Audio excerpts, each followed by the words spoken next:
What if belief wasn't just about ideas, but about the invisible forces shaping the way we live together? What if the real reason religions rise or fall has less to do with theology and more to do with sociology?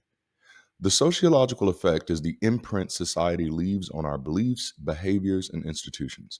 It's the way cultural norms, group dynamics, and social structures quietly but powerfully shape what we accept, how we grow, and even what we call sacred. When applied to religion, sociological effect reveals that faith is not only a matter of personal conviction, but also a reflection of the community, the culture, and the conditions in which it lives. Today, we're going to explore how sociological effect fuels the acceptance and growth of religions, from ancient Rome to modern America, and how secular humanism can harness this same energy to counter extremism and offer something better. In simple terms, sociological effect refers to the way social structures, cultural norms, group dynamics, and societal forces shape how individuals and communities think, act, and organize. It's not a single concept, but rather an umbrella idea. Sociology looks at how people are influenced by the society around them, and sociological effect is the imprint those forces leave on beliefs, behaviors, and institutions. When applied to religion, the sociological effect describes how social conditions like community ties, class systems, politics, culture, or even technology make a religion more or less likely to be accepted and to grow. When we talk about the sociological effect of religion, one thing becomes clear. Belief systems don't just shape what people think, they shape how societies function. But what happens when you step outside of those systems and still want connection, purpose, and a way to put your values to work? Sociologists show us that religion isn't just personal, it's structural. It influences behavior, belonging, and identity. But what if you already live by reason, compassion, and ethics without the supernatural? In that case, you might already be a humanist. That's where the American Humanist Association comes in. If you believe in science, empathy, and living ethically without supernatural beliefs, you might already be a humanist. And leaving religion can feel isolating, but the AHA provides community, advocacy, and resources to help people live meaningful lives rooted in compassion and reason. The American Humanist Association is the nation's oldest and largest humanist nonprofit. For nearly 100 years, they've been connecting freethinkers and skeptics, working to protect the separation of church and state, like their recent victory in West Virginia, where they stopped public funds from being funneled into private religious schools. AHA is giving people the resources to live meaningful lives grounded in science and empathy by joining with the community of thousands of others across the country. For me, humanism isn't about tearing down, it's about building up. I value the AHA because they show people that humanism isn't abstract, it's a practical way of life. They defend our freedoms, support our communities, and push for policies that reflect our everyday reality, not superstition. If you want to explore humanism for yourself, visit the American Humanist Association today by clicking the link or scanning the QR code. I'm proud to be a member of AHA and to have partnered with them on this video. So let's discuss how the sociological effect impacts religious acceptance. When we look at how religion takes root, it's rarely just about theology. It's about the deeper social forces that give people a sense of connection. Religion often becomes appealing because it provides community and belonging. It offers support networks, ritual, and identity markers that allow people to feel anchored to something bigger than themselves. But belonging alone isn't enough. Religions also gain traction when they achieve cultural resonance. If a faith affirms the traditions, values, or anxieties already present in a culture, it is far more likely to spread. A new belief system that feels familiar, even if it reframes existing symbols, tends to grow faster than one that rejects or clashes with local life. At the same time, the question of authority and legitimacy plays a central role. When respected leaders, institutions, or even governments endorse a religion, it gains credibility. Conversely, when it is marginalized or branded as dangerous, its acceptance is slowed or even stifled. We see that happening with secular humanism in America right now. And finally, we can't ignore the power of social pressures and conformity. Many people accept religion not because of a deep conviction, but because of the subtle or overt expectation to do so. The desire to avoid exclusion, punishment, or stigma often leads to mass acceptance, even when private belief is thin or non existent. Now let's talk about how it impacts religious growth. Religious growth doesn't happen in a vacuum. It moves along the lines of relationships and structures that already exist. One of the strongest drivers is networks and social capital. Faith spreads most effectively through family ties, friendships, and community connections. When adherents share their beliefs with these close networks and when outreach is active, growth accelerates naturally. Message. Growth is also shaped by socioeconomic conditions. In times of war, poverty, or inequality, people often turn to religion as a source of stability, hope, and meaning. Ironically, prosperity doesn't always weaken religion either. It can provide the breathing room for new movements to take hold, experimenting with fresh expressions of belief. Over time, religions gain strength through institutionalization.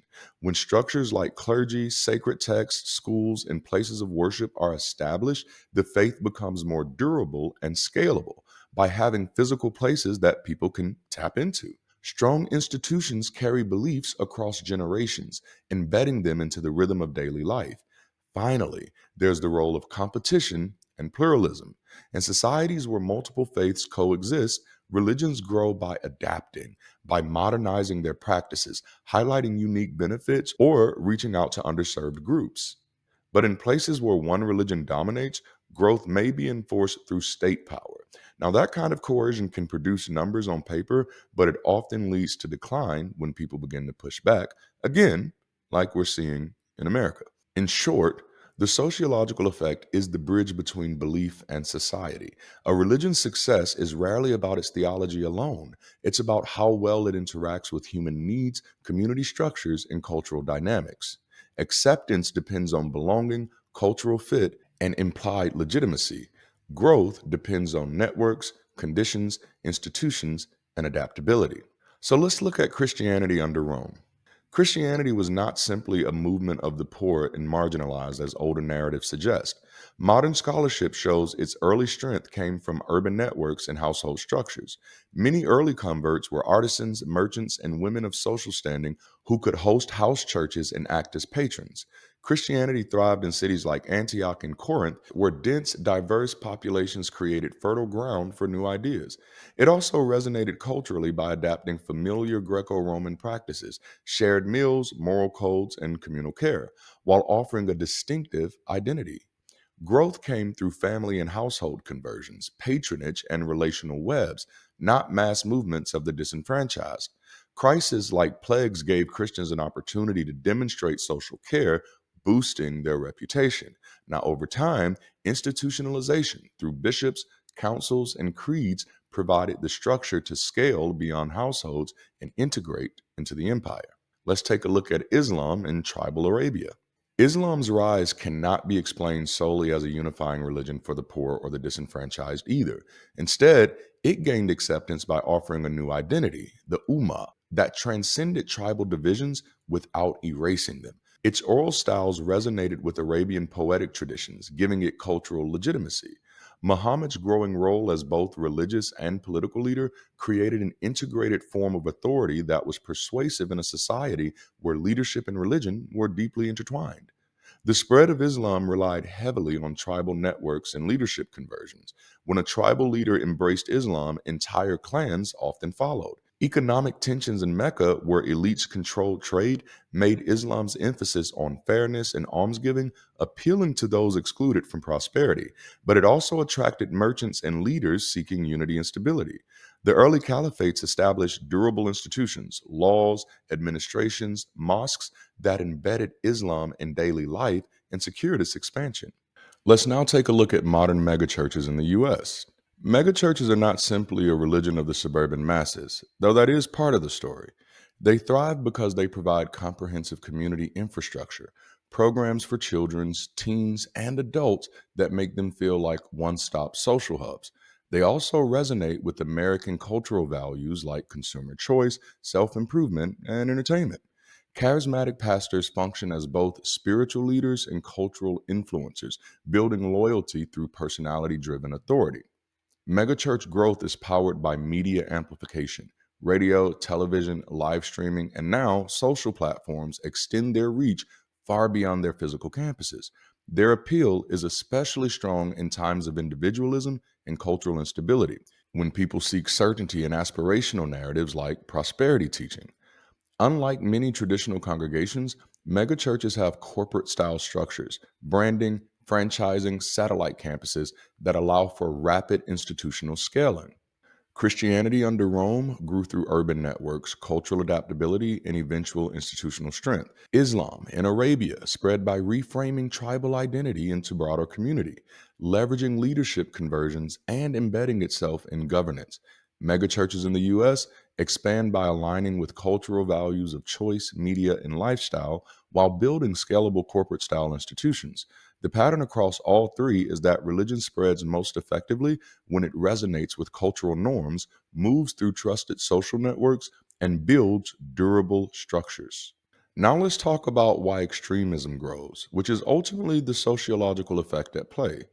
Extremist movements, whether religious, cultural, or political, rarely succeed because of the inherent persuasiveness of their ideas. Instead, their growth is best understood through the sociological forces they harness.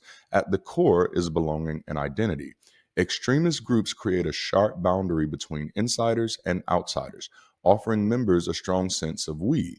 This in group identity provides dignity, status, and clarity, especially attractive in societies where people feel invisible, displaced, or devalued. They also thrive on certainty and chaos. In periods of fear, instability, or inequality, extremism provides simple, rigid answers that cut through ambiguity. Complexity is reduced to slogans, and uncertainty is reinterpreted as a threat that only the movement can resolve. Another force is authority and legitimacy.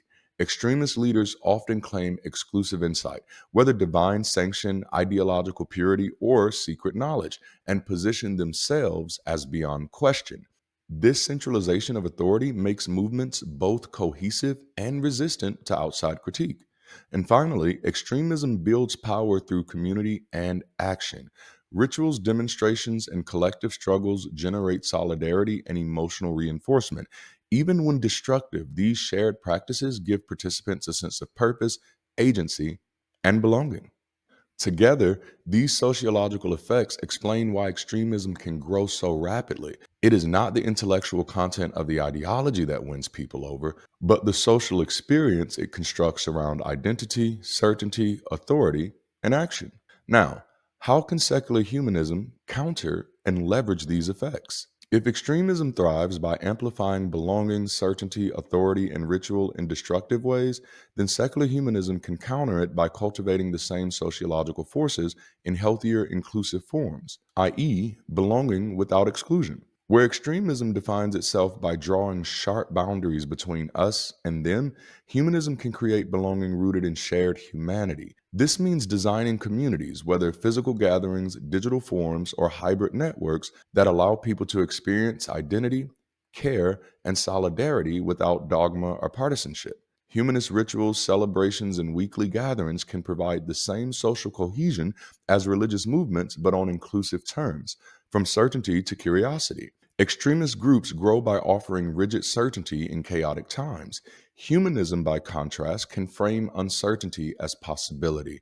Shared curiosity becomes the binding agent, with communities organized around learning, exploration, and meaning making. Reading circles, science festivals, and public dialogues can function as communal adventures where discovery replaces dogma as the core value. We move from authority to shared leadership. Authoritarian movements centralize authority in charismatic figures demanding unquestioned loyalty. Humanism can flip this dynamic by emphasizing distributed leadership and participatory governance. When individuals are empowered to contribute and lead, they develop resilience against authoritarian appeals. Licensing programs for celebrants, coordinators, and community facilitators are concrete ways to multiply leadership and embed autonomy into the structure.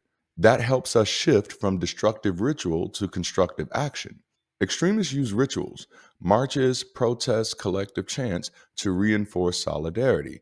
Humanism can channel the same sociological effect into positive, not reactionary, positive rituals of progress, service projects, climate initiatives, art collectives, and secular ceremonies for life's milestones.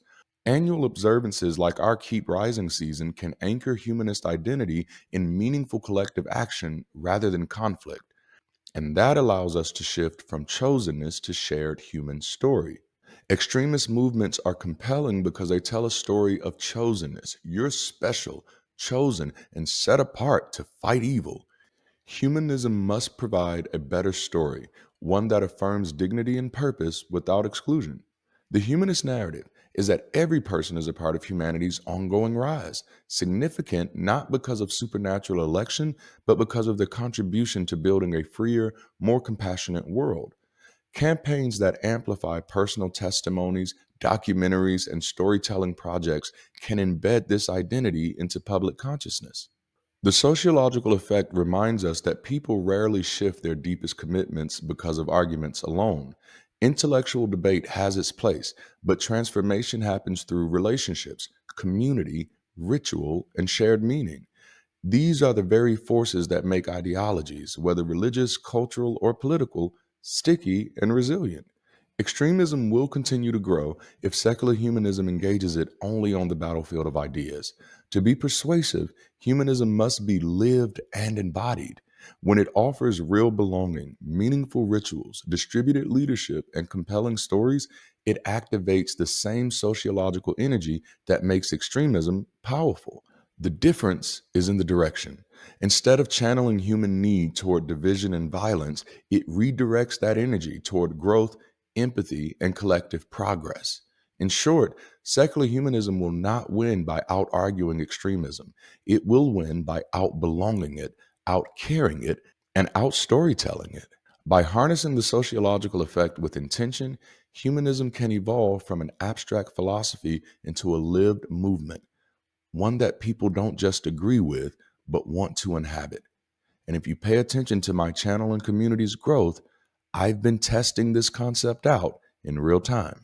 The story of religion's rise has always been a story of sociology, of belonging, of culture, of leadership, of networks. Christianity thrived because it maximized the utility of networks. Islam united a fractured people into a shared community. Megachurches grow because they tap into identity, lifestyle, and media. The pattern is clear. Belief spreads when it meets human needs. And here's the takeaway: if extremism can grow by exploiting those same sociological forces, then secular humanism can rise by embodying them differently, not through coercion, but through belonging without exclusion, not through rigid certainty, but through curiosity and growth, not through authoritarian leaders, but through shared empowerment. The sociological effect reminds us that ideas alone don't change the world, communities do. And if we are intentional, humanism can become not just a philosophy people think about, but a movement people want to live inside of. That's how we outbelong, outcare, and outstory the voices of extremism. And that's how we build a future worth the rise. Thank you for staying engaged until the very end. If you're ready to be a part of the solution, I'm currently breaking my back to build frameworks and toolkits that will empower people just like you to make a difference right where you are. So I actually want to challenge you to do three things if you're ready. Number one, enroll in BC 101 How We Change the World to learn about the mission, the message, the methodology, and the mechanics of being the bridge. Number two, tap in to officially let us know that you're ready so we can plug you into the global conversation that's already being built. And then join me and our global team in California for Liftoff Weekend and register for Rise. I'm inviting you to show up to experience, live, and be an active part of history in the making. We are becoming that bridge to better. And as you can see, we have no intentions of just talking about it. We're clearly walking out the work. So I can't wait to see you there. I'll also be at Mississippi State University on October 16th, sharing insights from my book, Black Nonbeliever Next Door, which is a personal story of what shaped my journey into humanism and why this work matters so much to me. And I have to be transparent with you. With so many requests and so much momentum building, the demand has outpaced the flow of support. Honestly, I can't keep up without becoming a human sacrifice. If you believe in this work and value my humanity, I need your financial partnership. Keeping the videos coming, the communities growing, and the message rising. Use the links in the description to support in whatever way that makes sense for you. And don't forget, join me every Sunday for Sunday Sessions, a time of secular motivation. This is our global space for encouragement, empowerment, and vision. And if you want to explore humanism for yourself, visit the American Humanist Association today by clicking the link or scanning the QR code. I'm proud to be a member of AHA and to have partnered with them on this video. Until next time, keep rising.